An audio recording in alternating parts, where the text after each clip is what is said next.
When people think about traveling around an island nation,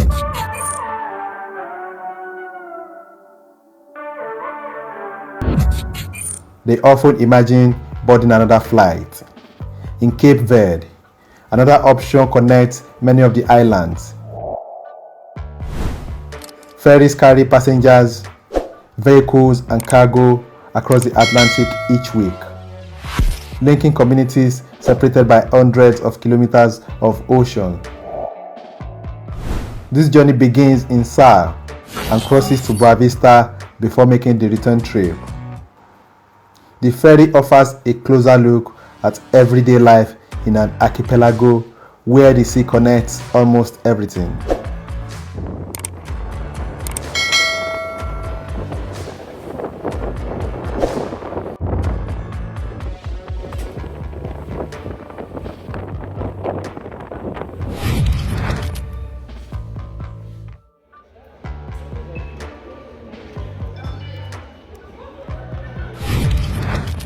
Traveling by ferry begins long before arriving at the terminal.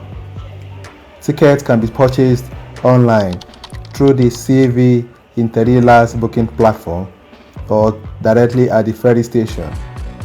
The online system allows passengers to choose their departure and destination islands before receiving an electronic ticket by email.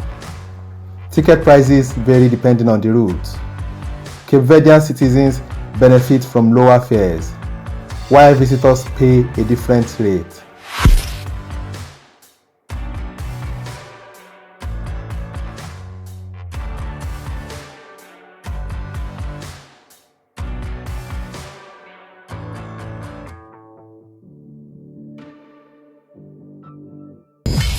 Booking online can also save money, as fares are often lower than purchasing tickets at the terminal.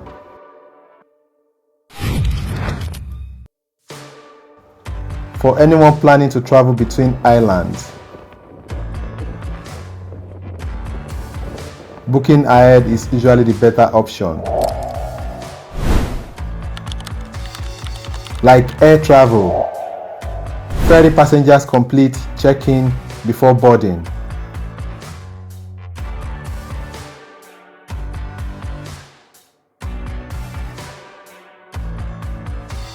Visitors should have their passports ready, as travel documents are checked before entry. The terminal gradually fills as departure time approaches. Some passengers are traveling for work, others are visiting family. Some are tourists continuing their journey through Cape Verde.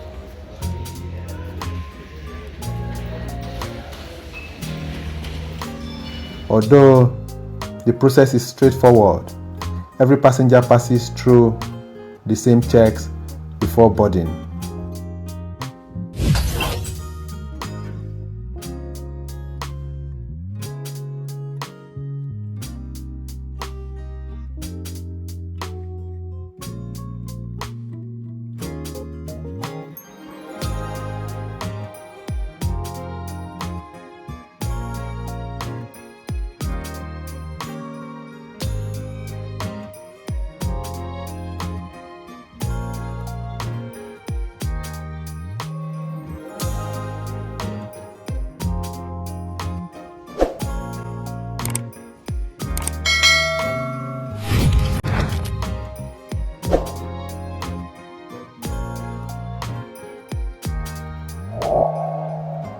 Large luggage follows a different route.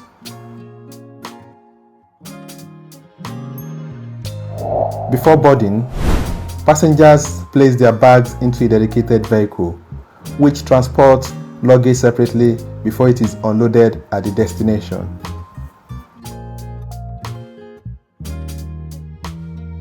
The ferry also carries trucks, vans, and other heavy vehicles, making it an important transport link for goods moving between the islands. As boarding begins, tickets are checked one final time before passengers step onto the vessel. Just inside the entrance, crew members hand each passenger a small plastic bag. It may seem unusual at first, but its purpose quickly becomes clear. Atlantic crossings can become rough, and the bags are there for anyone who experiences seasickness during the voyage. Inside, the ferry feels more spacious than many first-time passengers expect. Comfortable seating fills the passenger deck, while television screens provide entertainment throughout the journey. A small snack counter offers drink and light refreshments for anyone looking for something to eat before arrival. For journeys lasting several hours, these small comforts become part of the experience. The ferry serves as a vital connection between the islands.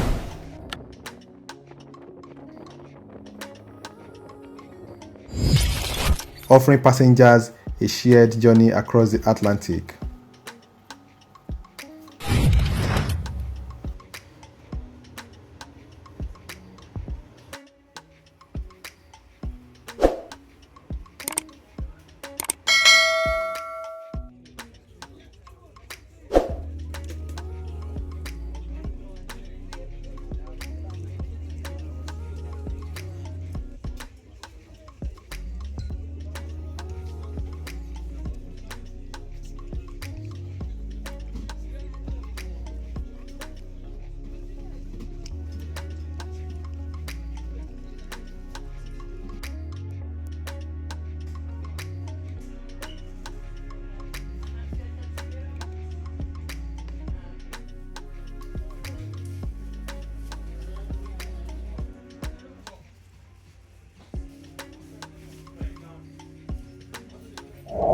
The journey from South to Boa Vista was scheduled to depart at 8 p.m. and arrive at 10 p.m. Like many ferry services operating across open ocean, schedules can sometimes change. On this occasion, departure was delayed until 9:30 p.m. Extending the crossing by about an hour and a half. Cape Verde operates 2 hours behind Nigeria. So although the local clock read 9:30 p.m., it was already 11:30 p.m. in Nigeria when the ferry finally left the harbor. Once the journey began, the cabin lights were switched off, allowing passengers to rest during the crossing. The ferry eventually arrived in Boa Vista at around 11:30 p.m. local time. As passengers disembarked, luggage was unloaded from the transport vehicle before everyone continued to their next destination. Outside the terminal, taxi drivers waited to receive arriving passengers, many holding signs with names as they welcomed visitors beginning the next stage of their journey.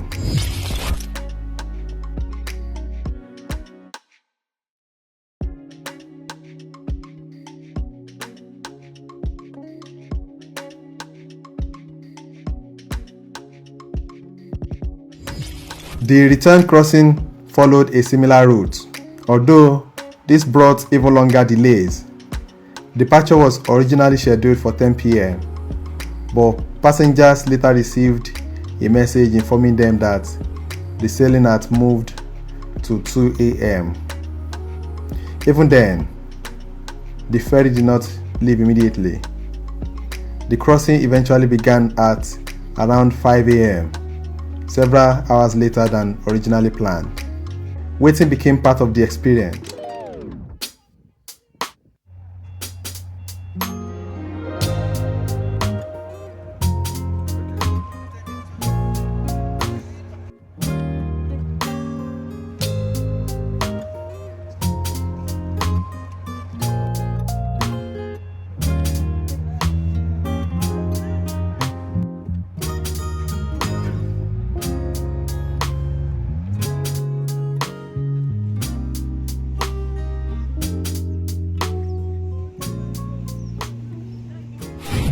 Passengers remained at the terminal with their luggage, while others watched as vehicles and travelers from the arriving ferries disembarked before boarding for the next crossing.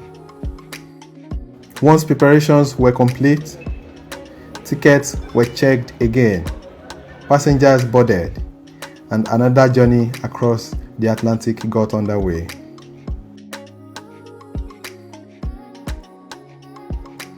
Traveling between Cape Verde's islands also means traveling on the Atlantic Ocean, and the Atlantic Ocean doesn't always follow a timetable. Ferry schedules depend heavily on sea and weather conditions, particularly on routes that cross open water.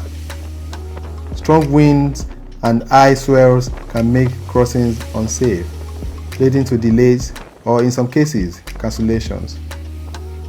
The calmer months generally fall between November and June, making this the preferred period for sea travel. Even then, conditions are monitored closely by Cape Verde's National Institute of Meteorology and Geophysics, which issues warnings whenever weather or sea conditions become unsafe. While waiting can be frustrating, these decisions are made with passenger safety in mind. Delays like the ones experienced on this journey are part of traveling across an archipelago where the ocean ultimately has the final say. Once boarding was complete, the return journey settled into a familiar routine. Passengers found their seats. Some visited the snack counter for drinks and light refreshments, while others watched television before the cabin lights were turned off. As the ferry continued across the Atlantic, the atmosphere became quieter. Some passengers slept through the crossing, while others simply waited for the first signs of daylight. For those making regular trips between the islands, this is part of everyday life. For first-time visitors, it becomes another memorable part of traveling through Cape Verde.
The Atlantic has shaped Cape Verde's history for centuries. Long before ferries connected these islands, these waters linked West Africa with Europe and the Americas, serving as one of the world's most important maritime routes. Trade, migration, and exploration all passed through this part of the Atlantic.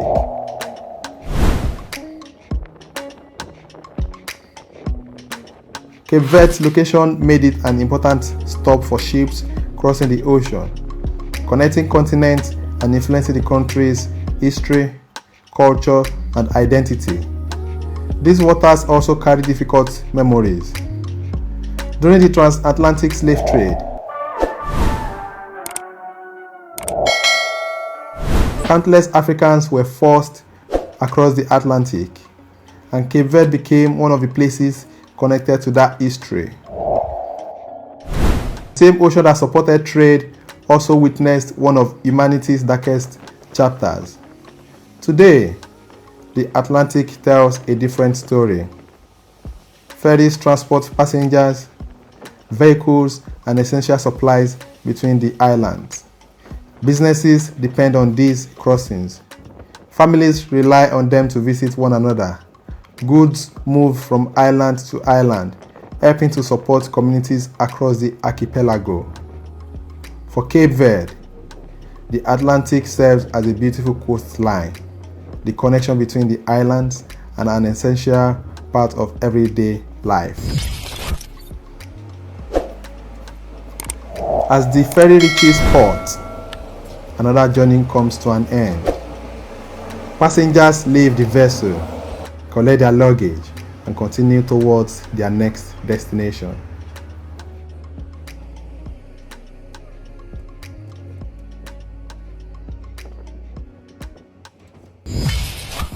Vehicles roll off the ferry, making way for the next crossing, while crews prepare for another day of connecting Cape Verde's islands. Although domestic flights offer a faster way to travel between some islands, ferries remain an important alternative. They allow passengers to travel with larger luggage, transport private vehicles, and move goods that will be difficult or expensive to carry by air. The ferry provides essential transportation and supports trade and tourism. These crossings strengthen the connections between islands separated by the Atlantic, ensuring that people, goods, and opportunities continue to move from one shore to another. Traveling between Cape Verde's islands offers a closer look at how an island nation stays connected through the Atlantic Ocean. Each crossing carries passengers, vehicles, supplies, and stories from one island to the next. If you enjoyed this video, like, share, and subscribe for more stories from Cape Verde and across Africa. See you in the next one.